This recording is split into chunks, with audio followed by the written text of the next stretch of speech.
রসিক রাজা গোপাল ভাঁড়। কি আজকে এত বেলা হতে চললো কিন্তু সবাই এখনো পর্যন্ত এলো না। এই সব হলো কুঁড়েমির লক্ষণ মহারাজ। আপনি একদিন যারা যারা দেরি করছে তাদের চাপকে দেবেন, তাহলেই সব সিধে হয়ে যাবে। আর বলবেন না মহারাজ, আজকে গিন্নি কাঁচা লঙ্কা দিয়ে কুচো চিংড়ির ঝালটা যা বানিয়েছিল না, খেতে খেতে দেরি হয়ে গেল। গোলগাপ্পি দেওয়ার আর জায়গা পাও না না? বিশ্বাস করুন, সত্যি খুব ভালো রান্না করেছিল গিন্নি, তাই আবার আরেক হাঁড়ি ভাত চড়াতে বললাম। আর সেটা খেয়ে আসতেই তো দেরি হয়ে গেল। আরো এক হাঁড়ি? মহারাজ কিছু মনে করবেন না, এই পাঠশালা বন্ধ করে সব গুছিয়ে তাপে এলাম। সুপ্রভাত মহারাজ। সুপ্রভাত মহারাজ। প্রভাত আজকে আর শুনেই তোমরা সবাই এত কুঁড়ে হয়ে গেছো যে কি বলবো। মহারাজ, এই কুঁড়েমির আসল কারণ হচ্ছে চর্বি। কথায় আছে, যত বেশি চর্বি তত তাড়াতাড়ি মরবি। আপনি কি বলতে চাইছেন মন্ত্রী মশাই, যে আমি তাড়াতাড়ি মরে যাব আর আপনি মজা দেখবেন? ঠাকুর ঘরে কে, আমি তো কলা খাইনি ব্যাপার হয়ে গেল।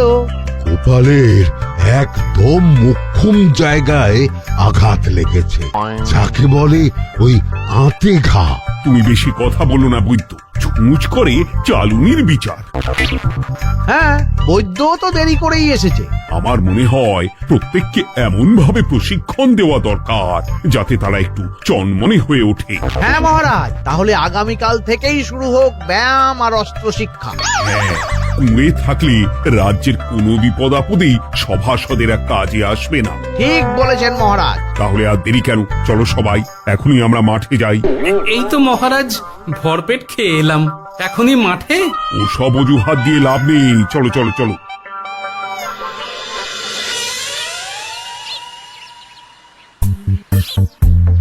এবার সবাই সারিবদ্ধভাবে দাঁড়িয়ে পড়ো। এ কি, গোপাল কোথায়? মহারাজ, গোপাল আপনার পিছনে দাঁড়িয়ে আছে, চুপি চুপি। এই গোপাল, যাও যাও, মাঠের মাঝখানে গিয়ে দাঁড়াও। এই চাঁদি ফাটা রোদে কেন মহারাজ সুস্থ শরীরকে ব্যস্ত করছেন? এসব বাজে কথা শুনতে চাই না। শুয়ে বসে থেকে শরীরের কি অবস্থা করেছো? শরীরের নাম মহাশয়, যা সবে তাই সয়। তুমি যাবে না, তোমাকে এক্ষুনি বরখাস্ত করব। কি জ্বালা, যেখানে আমার সব কাজ বুদ্ধি দিয়েই হয়ে যায় সেখানে গায়ের জোরের কি দরকার? হ্যাঁ, এই গোপাল, আমি 1 থেকে 3 অব্দি গুনবো, তারপরে সবাই এই মাঠের ধার বরাবর 5 বার পাক দিয়ে দৌড়বে। ঠিক আছে মহারাজ, আমি প্রস্তুত। আমি রোগা পটকা আছি, কোনো সমস্যাই হবে না। হয়ে গেল। সবাই প্রস্তুত? 1, 2, 3। কি হলো গোপাল, দৌড়াও দৌড়াও। মহারাজ, এর থেকে বেশি জোরে পারবো না। আই, কে আছো? একটা কঞ্চি দাও। এই সেরেছে। বেশ হয়েছে, বেশ হয়েছে। ব্যাটার এবার চর্বি কমবে। কি হলো গোপাল, হ্যাঁ হয়ে গেল? হ্যাঁ?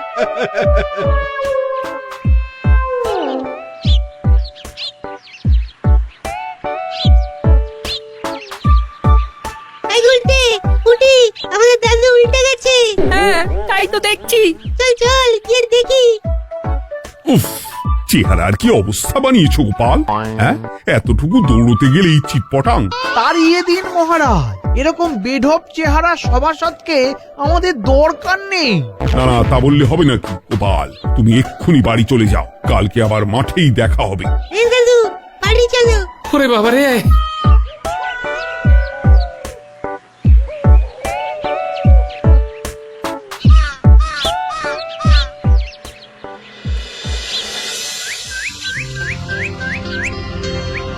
আরে ধুর ছাতার মাথা, তখন থেকে জল খেয়েই চলেছ।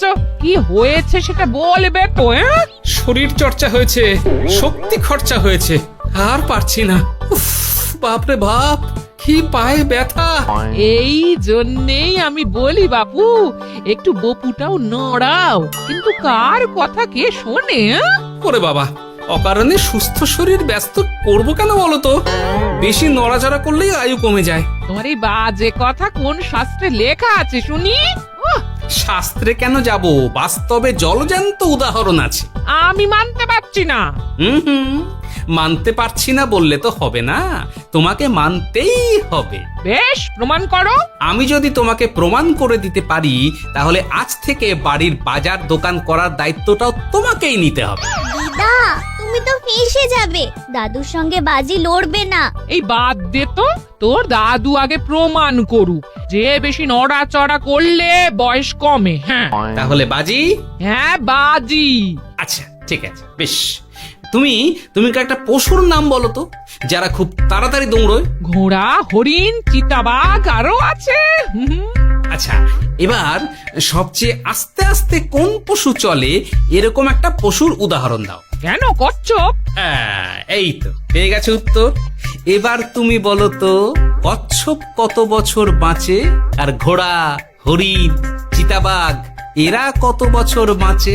চিতাবাঘ, ঘোড়া কেউই 30 বছরের বেশি বাঁচে না, কিন্তু কচ্ছপ 300 বছরও বেঁচে থাকে।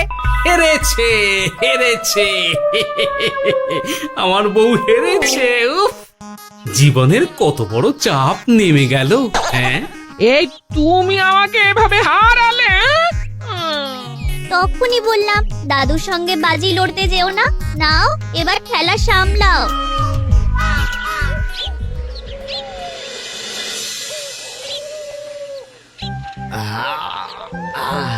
আরো ভালো করে মালিশ কর। আজকে ছোটাছুটি করে পা দুটো বেশ ব্যথা ব্যথা করছে। কালকে তো আবার অন্য পরীক্ষা। আরে আমার হালকা চেহারা আছে, সব সামলে নেব। কালকে তো অস্ত্র চালনা হবে, কালকে আমি কাঁপিয়ে দেব। কাঁপাতে তো হবেই মন্ত্রী মশাই। আমরা আপনার শরীরে এমন ঘষা মাজা করে দেব না, মনে হবে আপনি না একটা জলযন্ত্র অস্ত্র চালনা করতে যাচ্ছে। বাস এই তো চাই। উরে বাবারে, আস্তে আস্তে। আরে বাবা, আপনার তো ইস্পাতের শরীর, ভাঙবে তবু মচকাবে না। চিন্তা করছেন কেন? ভয় পাবেন না, ভয়কে জয় করতে হবে। আরে আরে আরে, তোরা আমার কথাটার সাথে করছিসটা কি? মানুষটা মরে যাবে তো। চিন্তা করো না গিন্নি। বাবা, ওরা বলেছে আমার ইস্পাতের শরীর, ভাঙবে তবু মচকাবে না। একবার এই বুড়ো বয়সে হাত পা ভাঙলে কি সামলাবে শুনি? মন্ত্রীমশাই, আমাদের বকশিসটা দিয়ে দিন, আমরা কেটে পড়ি। বাবারে বাবা, দিচ্ছি। এনে এত খাটানোর পরে এতেই এখন খুশি থাক। হ্যাঁ,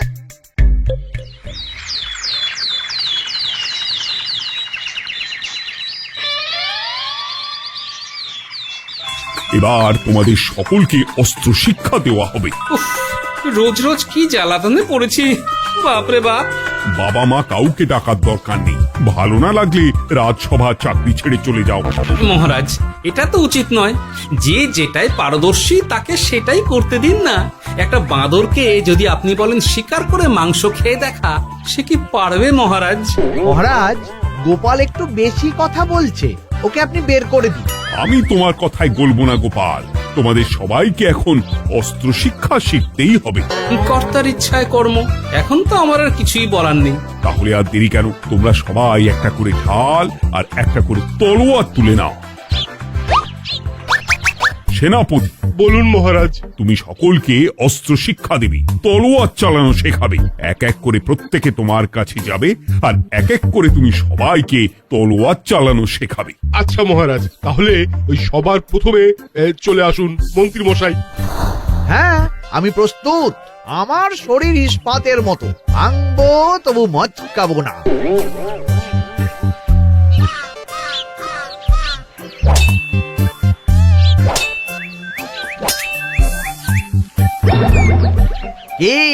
কেমন দিলাম? অত সহজ নয় সেনাপতি। আমি মন্ত্রী এমনি এমনি হইনি, আগে অস্ত্র শিক্ষা শিখে তবে মন্ত্রী হয়েছি।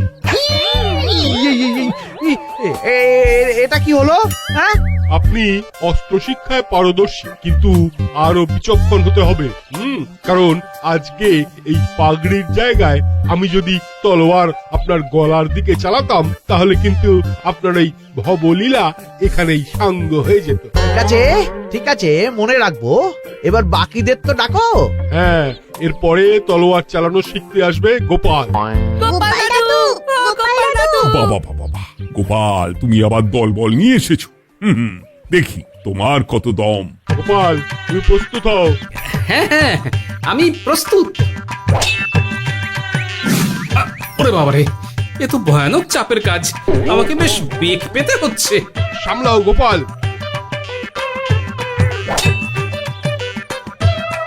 না, আমাকে অন্য রাস্তা দেখতে হবে। সেনাপতি, মহারাজের দিব্যি, তুমি আমার দিকে তলোয়ার ঢাল বাড়াবে না। এই এই, এটা কি হলো? সত্যি তো, এটা কি হলো? গেল গেল গেল গেল গেল গেল গেল, দুটিটা খুলে গেল গো। দেব নাকি এবার কুচ করে কেটে?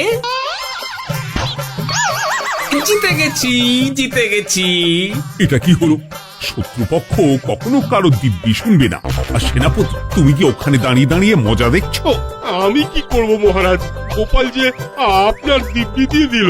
গোপাল বেটা খুব চালাক। তাহলে এখন উপায়? ওসব গোপাল তোমাকে বোকা বানাবার জন্য করেছে। তুমি ধুতি ঠিক করে আবার লড়াই চালিয়ে যাও। যথাজ্ঞা মহারাজ।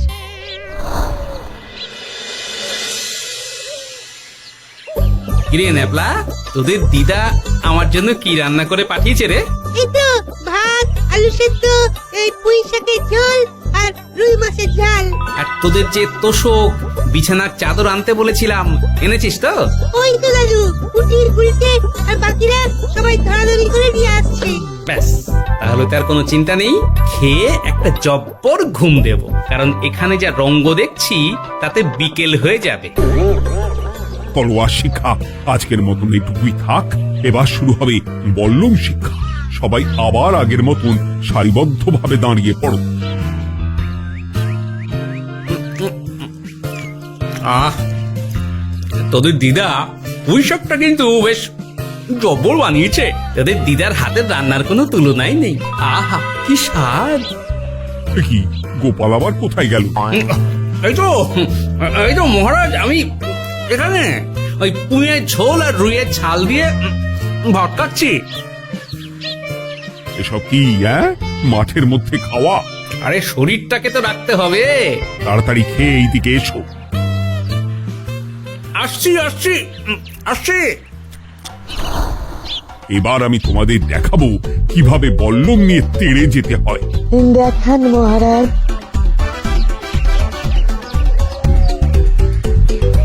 এ তো খুবই সোজা মহারাজ। ঠিক আছে, তাহলে বল্লম নিয়ে তেড়ে যাও দেখি। দিন, আপনার হাতের বল্লমটাই দিন।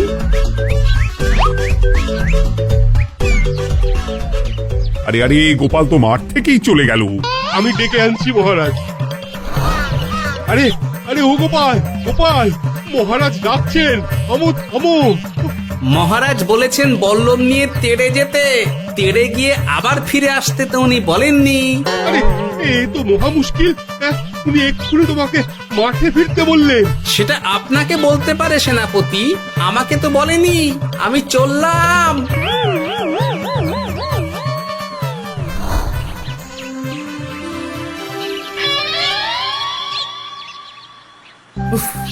বাবারে বাবা, কি ঝক্কি! অনেক বুদ্ধি করে মাঠ থেকে খাটে চলে এসেছি। আমি আর উঠছি না। এ কি বলি, তোমাদের তো এখন অস্ত্র শিক্ষা নেওয়ার কথা। হ্যাঁ, তোমার বলা নেই, কোয়া নেই, অমনি বাড়ি চলে এলে। আরে বাবা, ওইসব অস্ত্র শিক্ষা মানেই সুস্থ শরীরকে ব্যস্ত করা, অসহ্য খাটনি, অযথা কষ্ট।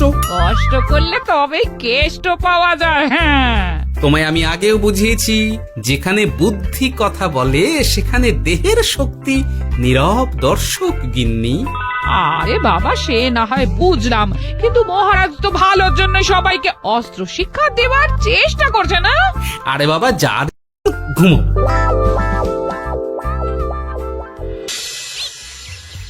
দরজা খোলো গোপাল, দরজা খোলো। গোপাল, গোপাল দরজা খোলো বলছি। ব্যাস হয়ে গেল, একটু শান্তিতে ঘুমাবো তার জো নেই। দরজা খোলো গোপাল। বলুন মহারাজ। তুমি কি পেয়েছোটা কি গোপাল? রাজসভায় দেরি করে আসবে, তারপর অস্ত্র শিক্ষার সময় ফাঁকি বাজি দেবে, এভাবে তো আর তোমাকে মনে হচ্ছে রাজসভায় রাখা যাবে না। মহারাজ, গোপাল তো মুখের কথার লোক নয়, ওকে তাড়িয়ে দিই। কেন মহারাজ, আমি কি এমন মহাপাপ করেছি যে আমাকে তাড়িয়ে দেবেন? এই যে আমার কথা শুনছো না, এটাই তোমার অপরাধ। অপরাধ নেবেন না মহারাজ। পণ্ডিতের দায়িত্ব পুজো করা, সভাকবির দায়িত্ব কবিতা বলা, সাহিত্য চর্চা করা, আর আমার দায়িত্ব হাসি মজা করে আপনার মন ভালো রাখা। কিন্তু আপনি আমাকে জোর করে যুদ্ধের ময়দানে ঠেলে দিতে চাইছেন। এটা আমার ইচ্ছে। আমিও তো মহারাজ ইচ্ছে করলে অনেক কিছু করতে পারি, চোখ বন্ধ করে লক্ষ্য ভেদ করতে পারি, শুধু বুদ্ধি দিয়ে। আরে বাহ, এত বড় কথা! তাহলে মহারাজ, ওকে বলুন পরীক্ষা দিতে। কি পরীক্ষা? আমি একটা ঘরে বর্ম পরে দাঁড়িয়ে থাকবো। তোমার হাতে অস্ত্র দেব, আমার মাথায় একটা আপেল থাকতে হবে, আর তুমি কিভাবে আমার মাথা থেকে ওই আপেল ফেলতে পারো দেখবো। এ তো খুবই সোজা। কি গোপাল, তাহলে লড়বে নাকি বাজি? হ্যাঁ, লড়তে রাজি আছি। তাহলে আজ রাতেই হয়ে যাক পরীক্ষা। যদি এই পরীক্ষায় উতরে গেলে তো ভালো, নইলে তোমার চাকরিটা গেল। গোপাল, তুমি পারবে তো? সে দেখাই যাবে। আজ রাতে তাহলে রাজবাড়িতে দেখা হচ্ছে। যদি আমি এই পরীক্ষায় বিফল হই, তাহলে আমার চাকরি আপনি কেড়ে নেবেন, আর যদি সফল হই তাহলে মন্ত্রী মশাইকে শাস্তি দেবেন। আমি নিজে সারা কৃষ্ণনগরে নাক্ষত দেব। বেশ, দেখা যাক।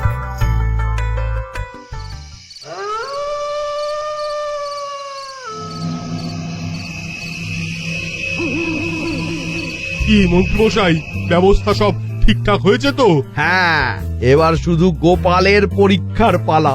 আমি তাহলে বাইরে গেলাম, গোপালকে পাঠিয়ে দিচ্ছি।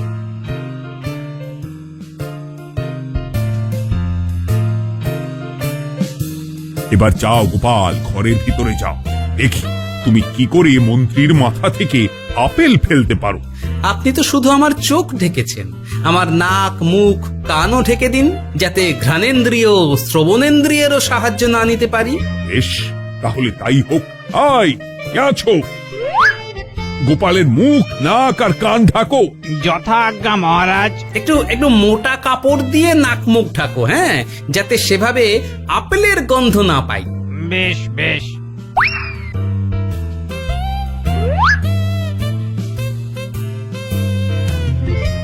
যাও গোপাল। গোপাল, এবার তোমার চাকরি গেল। এবার তুমি কি করবে? কি করবে? দৌড় ঝাঁপে ফাঁকিবাজি? হ্যাঁ,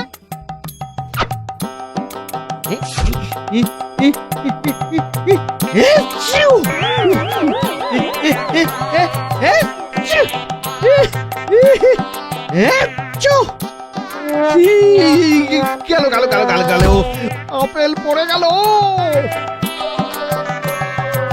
আপেল পড়ে গেল? মহারাজ, এর মধ্যেই গোপাল আপেল ফেলে দিয়েছে। ঘরের ভেতরে চলো।